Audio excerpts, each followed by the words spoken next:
Hello दोस्तों, स्वागत है आप सभी का आपके अपने यूट्यूब चैनल सक्सेस मेरठ 2.0 पर। तो दोस्तों आज हम पढ़ने वाले हैं आरपीएफ एलपी टेक्नीशियन में आने वाले 20 महत्वपूर्ण साइंस से संबंधित प्रश्न और इनसे रिलेटेड फैक्ट के बारे में भी। तो बिल्कुल भी स्किप ना करें और लास्ट तक बने रहें। अगर आप हमारे चैनल पर नए हो तो सब्सक्राइब कर बेल आइकन को दबा लें। और लास्ट में आपसे क्वेश्चन भी पूछूंगा दोस्तों, जिसका आंसर आपको कमेंट बॉक्स में बतानी है। साथ ही आप हमारे टॉप 20 क्वेश्चन में कितना अटेम्प्ट कर पाए हैं कमेंट बॉक्स में जरूर लिखेंगे। और दोस्तों आज हम जितने भी क्वेश्चन आपको बताने वाले ये सारे के सारे एनसीईआरटी से रिलेटेड आपके एग्जाम में आने वाले महत्वपूर्ण प्रश्न हैं। तो बिल्कुल भी स्किप ना ही करें और लास्ट तक बने रहेंगे। अगर आप हमारे साथ लास्ट तक बने रहते हो तो आपके एग्जाम के लिए बहुत ही महत्वपूर्ण होगा। तो चलिए प्रश्न की ओर बढ़ते हैं। हमारा आज का पहला सवाल है, जठर ग्रंथियां कहाँ पाई जाती है? तो दोस्तों इसका सही उत्तर क्या होगा आप हमें कमेंट बॉक्स में लिखेंगे। तो जठर ग्रंथियां कहाँ पाई जाती है, जिसे हम लोग जठर रस भी बोलते हैं, तो यह हमारा आमाशय में पाया जाता है दोस्तों। जिसका सही उत्तर हमारा ऑप्शन नंबर डी हो जाएगा। जठर ग्रंथियां क्या होता है, यह आमाशय से स्रावित होती है, जो भोजन को दोस्तों अम्लीय माध्यम में कन्वर्ट कर देता है। हमारा अगला सवाल है, और दोस्तों ये बहुत ही महत्वपूर्ण सवाल है, तो इसका सही उत्तर क्या हो जाएगा? स्वपोषी पोषण के लिए क्या आवश्यक है? तो दोस्तों स्वपोषी पोषण किसे कहते हैं? तो जो अपना भोजन को स्वयं बनाते हैं या निर्मित करते हैं उन्हें हम लोग स्वपोषी पोषण कहते हैं। जैसे पेड़ पौधे दोस्तों, पेड़ पौधे क्या करते हैं, अपना भोजन को वो स्वयं बनाते हैं, किसी के ऊपर डिपेंड नहीं रहते, निर्भर नहीं रहते हैं। तो हमारा ऑप्शन क्या दिया गया है दोस्तों, स्वपोषी पोषण के लिए क्या क्या आवश्यक होता है? तो क्लोरोफिल दिया ऑप्शन ए में। तो क्या दोस्तों क्लोरोफिल की आवश्यकता होती कि नहीं? बिल्कुल दोस्तों, क्लोरोफिल पत्तियों में पाई जाती है, जहां पर भोजन की क्रिया को संपन्न किया जाता है। ऑप्शन बी में दोस्तों कार्बन डाइऑक्साइड तथा जल। जी दोस्तों, स्वपोषी पोषण के लिए कार्बन डाइऑक्साइड और जल की भी आवश्यकता होती है। ऑप्शन सी में हमारा सूर्य का प्रकाश। तो दोस्तों स्वपोषी पोषण के लिए दोस्तों सूर्य का प्रकाश का होना जरूरी है, क्योंकि प्रकाश संश्लेषण की अभिक्रिया सूर्य की प्रकाश की उपस्थिति में ही होती है। तो ऑप्शन डी इसका हमारा सही उत्तर हो जाएगा दोस्तों। स्वपोषी पोषण के लिए सभी तत्व क्या होता है हमारा इसमें आवश्यक है, क्लोरोफिल, कार्बन डाइऑक्साइड तथा जल और सूर्य का प्रकाश। हमारा अगला सवाल है, मस्तिष्क उत्तरदायी है। तो दोस्तों मस्तिष्क किसमें उत्तरदायी होता है? ऑप्शन ए में हमारा है सोचने के लिए। ये दोस्तों बिल्कुल ही सही है, मस्तिष्क के द्वारा सोचा जाता है। ऑप्शन बी में है हृदय स्पंदन के लिए। तो दोस्तों मस्तिष्क से रिलेटेड होता है हमारा हृदय, हार्ट बीट होता है दोस्तों।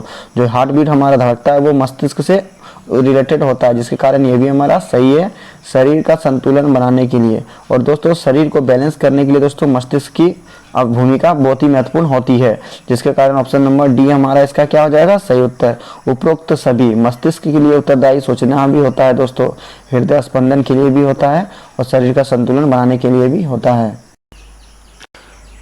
हमारा अगला सवाल है, वृक्क के ऊपर स्थित अंतःस्रावी ग्रंथि कौन सी होती है?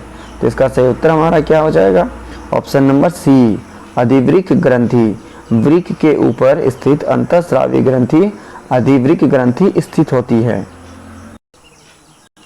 हमारा अगला सवाल है, थायरॉक्सिन का स्रवण कहाँ होता है? और दोस्तों ये बहुत ही महत्वपूर्ण सवाल है, तो इसका सही उत्तर हमारा क्या हो जाएगा? ऑप्शन नंबर ए, थायराइड द्वारा। थायरॉक्सिन का स्रवण थायराइड द्वारा होता है। हमारा अगला सवाल है, स्त्रियों में अंडाशय की संख्या कितनी होती है? तो दोस्तों स्त्रियों में कौन सा अंडाशय पाया जाता है दोस्तों? एक्स पाया जाता है। तो इसकी संख्या कितनी होती है हमारा? 2 होती है, यानी ऑप्शन बी इसका हमारा सही उत्तर हो जाएगा। हमारा अगला सवाल है, पंखुड़ियों का रंग अधिकतर होता है किस प्रकार का? तो दोस्तों जब पंखुड़ी होता है वो अधिकतर किस प्रकार के रंग के होते हैं दोस्तों? तो वह हरे रंग के होते हैं, यानी ऑप्शन बी हमारा इसका सही उत्तर हो जाएगा कि पंखुड़ियों का रंग अधिकतर हरा होता है। हमारा अगला सवाल है, निम्न में से कौन मानव में मादा जनन तंत्र का भाग नहीं है? तो दोस्तों हमसे यहाँ पूछा गया है, 4 ऑप्शन दिया गया जिसमें बोला गया है कि वह कौन सा ऑप्शन है जो मादा जनन तंत्र का भाग नहीं है। ऑप्शन ए में हमारा है अंडाशय। तो दोस्तों अंडाशय मादा जनन तंत्र का भाग है। गर्भाशय ये भी मादा जनन तंत्र का भाग है। शुक्रवाहिका दोस्तों ये हमारा सही उत्तर हो जाएगा, क्योंकि शुक्रवाहिका नर जनन तंत्र का भाग होता है दोस्तों, मादा जनन तंत्र का भाग नहीं होता है। डिंबवाहिनी ये भी हमारा दोस्तों मादा जनन तंत्र का भाग है, यानी ऑप्शन सी हमारा इसका सही उत्तर हो जाएगा। हमारा अगला सवाल है, किसके मतानुसार जीवों में प्रजनन के द्वारा अधिक से अधिक संतान उत्पन्न करने की क्षमता होती है?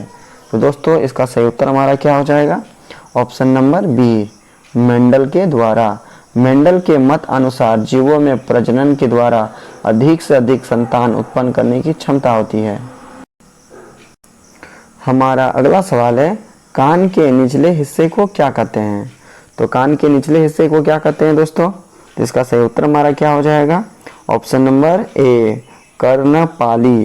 कान के निचले हिस्से को कर्णपाली कहा जाता है। हमारा अगला सवाल है, चमगादड़ एवं पंछी के पंख किस प्रकार के अंग के उदाहरण हैं? तो दोस्तों जो चमगादड़ का पंख होता है और पक्षी का पंख होता है वो किस प्रकार के पंख का उदाहरण होता है? तो इसका सही उत्तर हमारा हो जाएगा ऑप्शन नंबर ए, समरूप होता है दोस्तों। दोनों उड़ने का कार्य करते हैं जिसके कारण ये समरूप के कहलाते हैं। हमारा अगला सवाल है, एसिटिक अम्ल किसमें उपस्थित होता है? तो दोस्तों एसिटिक अम्ल किसमें पाया जाता है? तो इसका सही उत्तर हमारा हो जाएगा ऑप्शन नंबर सी, सिरका में। दोस्तों सिरका में हमारा एसिटिक अम्ल पाया जाता है।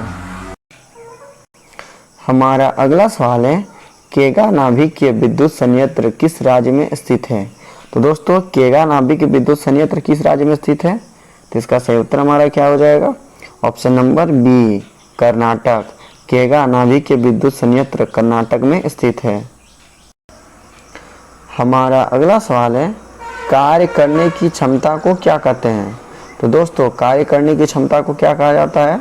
तो इसका सही उत्तर हमारा हो जाएगा ऑप्शन नंबर सी, ऊर्जा कहा जाता है दोस्तों। और कार्य करने की दर को, अगर ये क्षमता की जगह दर रहता हमारा दोस्तों, तो उसे हम लोग क्या कहते हैं? शक्ति कहते हैं। यानी दर हमारा रहेगा तो शक्ति और क्षमता रहेगा तो ऊर्जा। हमारा अगला सवाल है, इलेक्ट्रॉन के स्थानांतरण से बने यौगिक क्या कहलाते हैं? तो इसका सही उत्तर हमारा क्या हो जाएगा?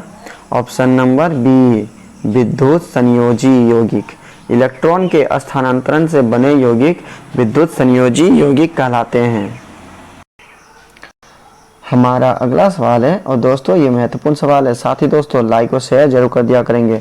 जो भी आपके दोस्त एएलपी टेक्नीशियन आरपीएफ की तैयारी करते हैं उन्हें शेयर जरूर कर दिया करेंगे, क्योंकि दोस्तों ये सारे प्रश्न आपके एनसीईआरटी से रिलेटेड मोस्ट वीवीआई प्रश्न हैं जो आपके एग्जाम में आएंगे दोस्तों। तो चलिए प्रश्न की ओर बढ़ते हैं और इसका सही उत्तर आप हमें कमेंट बॉक्स में लिखेंगे। सिल्वर क्लोराइड का रंग क्या होता है? तो दोस्तों सिल्वर क्लोराइड का रंग किस प्रकार का होता है? तो इसका सही उत्तर हमारा हो जाएगा ऑप्शन नंबर ए, श्वेत। यानी दोस्तों सिल्वर क्लोराइड का रंग सफेद होता है, श्वेत होता है।